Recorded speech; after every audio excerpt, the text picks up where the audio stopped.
Welcome to this second episode of the Chain Gang. My name is Jurgen Moors, and today we're going to tell you a little bit Web3. What are now some technologies that are behind the Web3 technology? We're not going into detail. This is something for episodes in the future. We're now going to start from what are some basic technologies. We already talked about the first and major technology. This is the blockchain technology, and we will talk to you about that in a while or in the next episode to explain a little bit. Okay, what's the blockchain?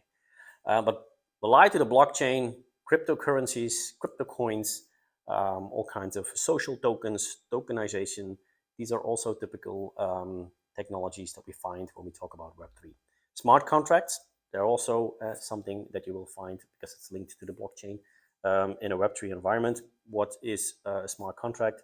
That's a contract that immediately fulfills as soon as the prerequisites are there. For instance, you buy a car, you will pay $20,000 for this car.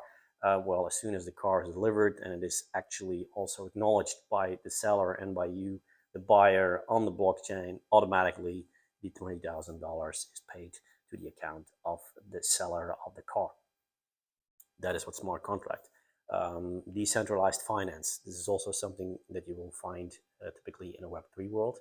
And one thing that was been really hyped over the last years as well, but is now cooling down a little bit more, are the non-fungible tokens on the blockchain, meaning you can put all kinds of things as a non-fungible token or an NFT.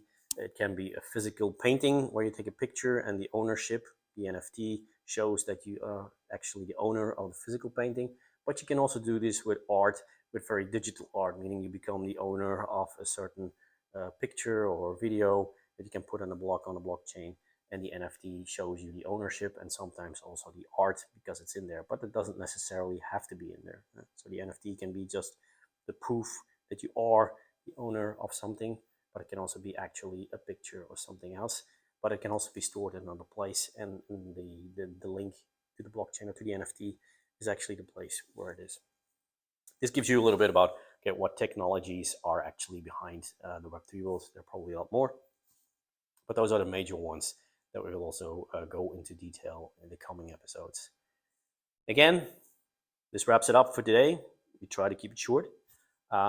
Thank you for watching the Chain Gang. I'm looking forward to talk to you about a lot more about Web3, a lot more about the blockchain in the coming weeks. We will also introduce stuff about the social media in the Web3 world.